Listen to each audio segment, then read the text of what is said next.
6 sessions, 13 hours of data, temperatures below freezing, and a nebula that almost nobody captures because most cameras can't even see it. This is Lover's Nebula, and this is what it looks like from 63 degrees north.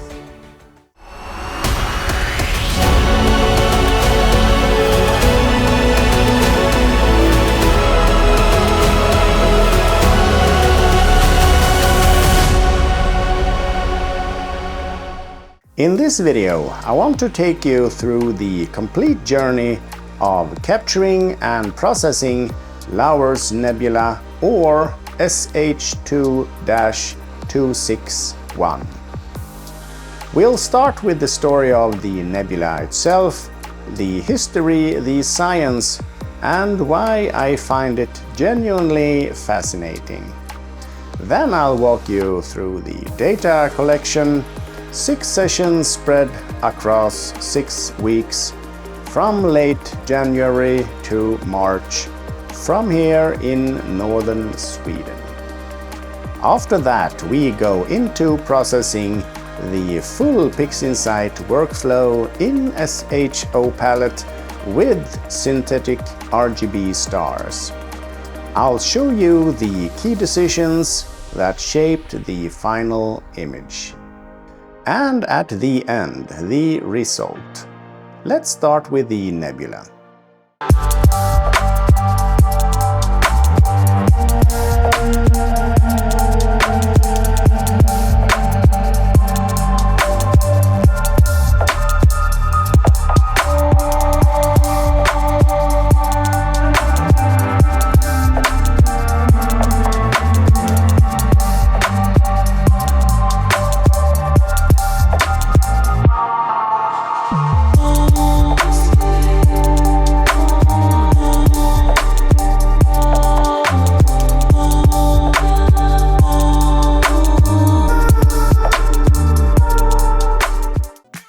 This nebula doesn't give itself up easily.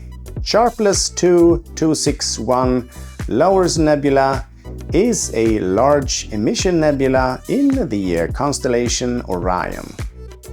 Technically, it's what astronomers call an H2 region, a vast cloud of hydrogen gas ionized by the ultraviolet radiation of a single extraordinarily powerful star. That star is HD 41997, a Type O 7.5 blue giant burning at around 37,000 degrees Kelvin. For reference, our Sun barely reaches 6,000.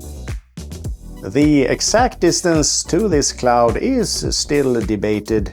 Estimates range from roughly 3,000 to almost 8,000 light years, placing it somewhere on the outskirts of our galaxy, between the Orion spur we call home and the Perseus arm beyond. Either way, the photons hitting my sensor tonight left this nebula long before written history began. But here's the detail I keep coming back to about the ionizing star. HD 41997 is a runaway. At some point in the past, millions of years ago, it was ejected from a star cluster at over 40 kilometers per second. It has been traveling through interstellar space ever since, exiled, and yet still powerful enough to illuminate an entire nebula. The story of how this nebula was first discovered is equally remarkable because it wasn't found by a professional. In 1939, Harold Lower and his son Charles, amateur astronomers from San Diego, California, photographed it using an 8-inch Schmidt camera they had built themselves. They used a red-sensitive film and deep red filters to hunt for emission nebulae that were invisible to conventional blue-sensitive plates. Harold published the discovery in the Astrophysical Journal that same year. In Narrowband, this object earned one more name, the Eye of Ra. And once you see it in SHO, you understand why.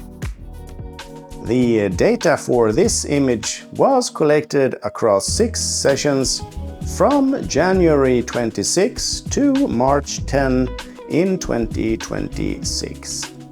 That's 6 weeks, and those 6 weeks involved a lot of cloudy nights and a lot of patience. From 63 degrees north, late winter imaging means short windows of astronomical darkness and no guarantees. When the sky clears, you work. When it doesn't, you wait. The target itself sits at plus 15 degrees declination.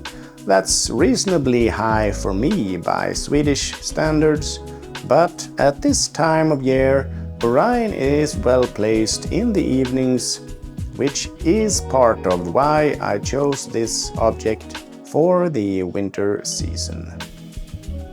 I captured 3 narrowband channels, sulfur 2, hydrogen alpha and oxygen 3, 167 exposures in total, 13 hours of integration time.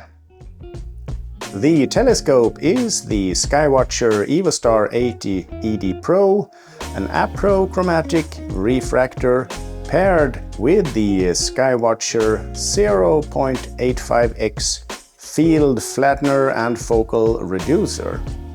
That combination gives me a nice wild field of view, which works well for a target with this kind of apparent size. The mount is the Skywatcher HEQ5 Pro, belt modified with SKF bearings, which made a significant difference in tracking performance. If you thought about doing the belt mod to your own HEQ5, I've covered that separately on this channel. The main camera is the Player One Poseidon M Pro mono paired with Player One S-series narrowband filters S2HA and O3. Those filters are seated in the Player One Phoenix 7 position 2-inch filter wheel. Everything runs remotely from inside. The observatory takes care of itself once the session starts. Let's walk through the processing steps in PixInsight, starting with the stacked master light frames of hydrogen alpha, oxygen 3 and sulfur 2. First of all, I'm fairly pleased with the data here. You can see that we have some gradients in the light frames, but we will take care of that. It is visible in all of the stacked light frames, but there is enough data here to work with, I would say. You can clearly see, I would say, the hydrogen alpha structures here. The oxygen 3 isn't that powerful and strong, but I'm sure we will be able to reveal more once we have started the processing of the files here. Bringing out the oxygen 3, removing the stars and the background here. Let's demonstrate the step of gradient removal or background removal. Normally I do this after the dynamic crop, but since we have these open now, I can demonstrate. I tend to turn to the automatic dynamic background extraction whenever possible. I'm selecting the H alpha here, and I'm just going to execute this with the default settings. And we can see the extracted background. If I do a stretch on that quickly, you can see that if we compare to the original here and the extracted background, you can see that it corresponds with the actual gradient that is visible here in the image. If I do a screen stretch of the light frame after the background removal, you can see that we have a huge difference here. The image on the left here without any background removal at all, and the image on the right is with the background removal. And I think the automated dynamic background extraction does a very good job. You don't have to tediously sit and place control points or sample points all over the image. You can of course use other tools for this as well. I found that this works very well, so that's why I tend to start with this to see if that is sufficient enough. Starting with the linear phase, like I said, first a dynamic crop. I tend to want to crop out the outer edges of the image just to get rid of stacking artifacts. You might want to get rid of more if you have gathered the data over a long period of calendar time. That will make the object move a little bit on the night sky. Dynamic background extraction through automated dynamic background extraction script, and then of course the blur exterminator. And we can see a huge difference here in sharpening on the non-stellar objects in the middle and the actual stars. I can zoom in on this star and then compare it to the one without blur exterminator, and you can see that we have achieved a little smaller, a little less star, so to speak. I do this every time. I always use blur exterminator. And then we run through noise exterminator, and we can compare the exact same spot in the night sky here. And you can see the difference between the one with and the one without noise exterminator. So this tool is very helpful indeed, and you should run it in the linear phase, definitely.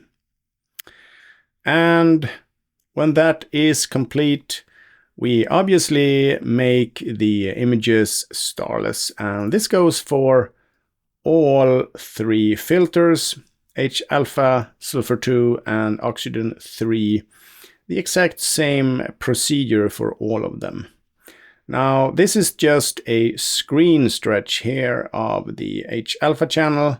You can see that it is very bright.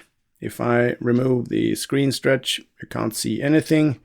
If I turn on the screen transfer function, it looks something like this, but in the actual stretching that I do with generalized hyperbolic stretch, I am very particular with using the protect highlight feature and stretch in increments to achieve a good result without overblowing anything in the image there. And the same goes for the stars. You want to stretch the stars here, but you want to keep them at a size that you are happy with for the final result. I'm just going to play a little bit of a time lapse for the linear phase, and then we will dive right into the non-linear phase.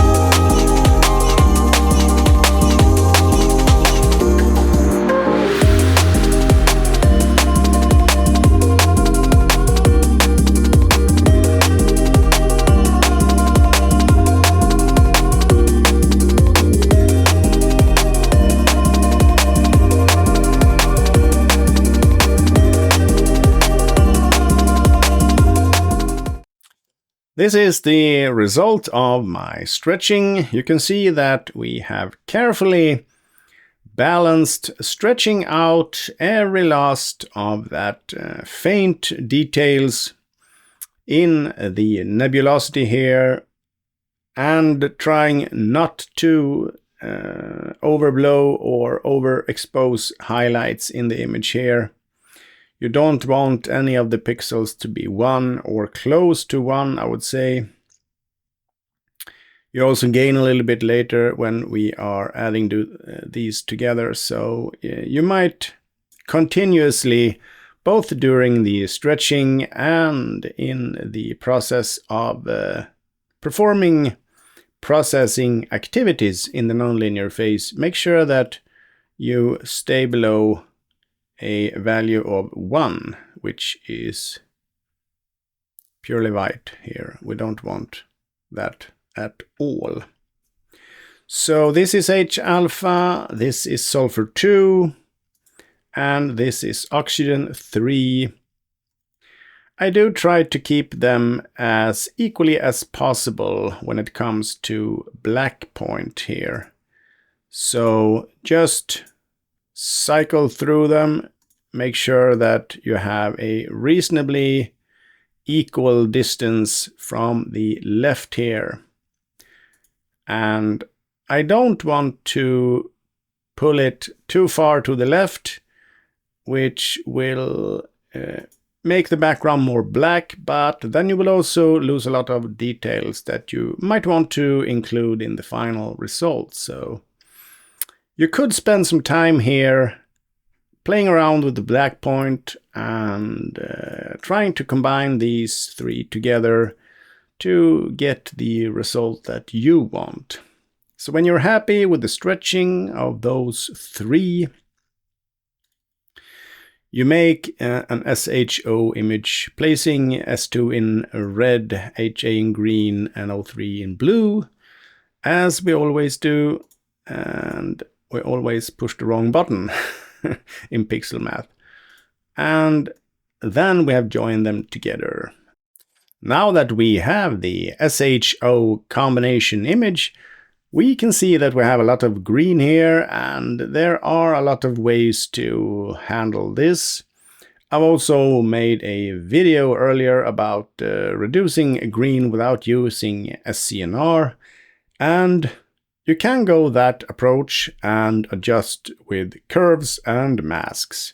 However, I've also recently started using a pixel math formula that I discovered from a fellow astrophotographer, James Lamb, here on YouTube. And that is an approach that mimics the SCNR approach, although instead of averaging out the red and blue channels, lowering the green channel to an average of those, this expression actually works by averaging all three colors and then raising the three channels until you come up to that average point, hoping that it won't blow out the red or the blue channel, because that is always a risk if you have a very highly stretched material to start with. Now we can take a quick look at the PixelMath formula here for achieving this. And this is actually how to handle the red and green and blue channels, and some symbols here on the Symbols tab. What is interesting here in the Symbols tab is the bias number, which is set to 1, and that is of course 1, completely saturated pixel, and this will run the risk of oversaturating one or more areas in the image. So if you experience that, you can just simply lower this value to 0.9, for example, or until you're satisfied with it. I'm not going to go further into detail about this pixel math formula. You can visit James Lamb's YouTube channel and watch his video of the explanation of this. And full credits go to him for making this available to the rest of us mortals that quite don't understand everything behind it. But we can compare now. I'm going to take a copy of this. I'm going to open up SCNR and I'm going to run that with 80% on the image here. And we can see that we got that result. And we can see the luminosity here for certain areas. And then I'm going to take this script and I'm going to execute it on this image. And then I'm ending up with this result. And the difference is here that we haven't destroyed any data. You can see that we have a much stronger signal to start with. We have a higher value here. We haven't overblown anything, but it's definitely a much higher value than it is in this image, where we actually have lost data. So in this case, you can actually run SCNR on the problems, quote unquote, that you might have left, because maybe you don't want the red here, magenta here, and we can actually handle that with SCNR now because the signal here is very strong. So I'm going to open up SCNR. I'm going to invert this image now as it is here, and I'm going to remove 100% of the green in the inverted image there, and I'm going to invert the image back, and what we're left with here is the starting point that I want to have for this SHO image with the palette that I'm after. So walking through the steps, starting with the original integration SHO, color corrections, and some sharpening. It's not that much. You know me, I don't want to over sharpen things. I just want to slightly sharpen some areas in the image here. And when that is completed, I run through Noise Exterminator again. And we can see the difference here in these two. There are some noise left here that we want to have removed. Noise Exterminator does this very well. And then it's time to add a synthetic luminance channel just to bring out details, add contrast to the image. If we compare before and after, you can see that we have achieved, even though it is slight here, some added contrast and sharpening to the image here with the synthetic luminance layer. In this case, I didn't use H-alpha that I do sometimes. I just extracted luminance out of the image before, and then I applied some local histogram transformation and sharpening on that before adding it back into the image. And I also added a little touch of the dark structure enhance script here to further highlight these areas, but only at a 25% strength of the original default settings. And some final color adjustments, added a little bit more contrast, a little bit more of an S-curve, and ever so slightly raised the saturation a little bit, giving us the final result of the starless version of the image here. Now the stars were processed like they usually do when it comes to the synthetic RGB stars. I extracted SHO stars and I stretched them with the generalized hyperbolic stretch, an identical stretch for all three, joined them together, ran through some analysis on the astrometry image solver here, and then I ran through the spectrophotometric color calibration and slightly increased the saturation of the image, giving us what I call synthetic RGB stars, or I didn't invent the expression, I just heard it somewhere else and decided to use it. Then I added the stars and the starless version together and ended up with this image here, 13 hours of the Laurus Nebula in SHO with synthetic RGB stars.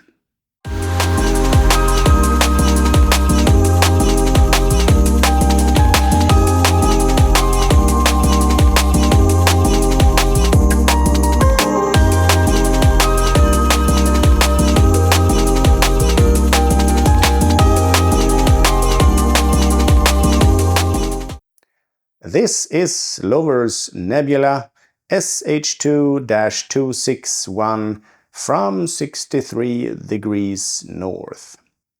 Is it the most spectacular narrowband nebula? No. Is it one of the most satisfying? For me, yes. Because it required something of me to get it.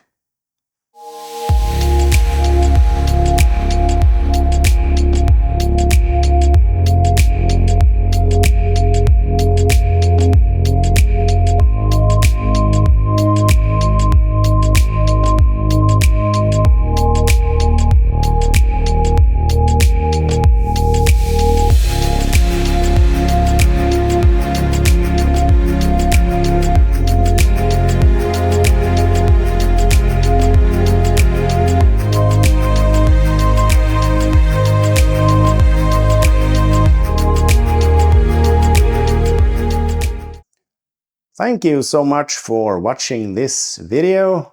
If you have any questions about the processing, the gear, or anything else astrophotography related, please drop a comment below and I will get back to you.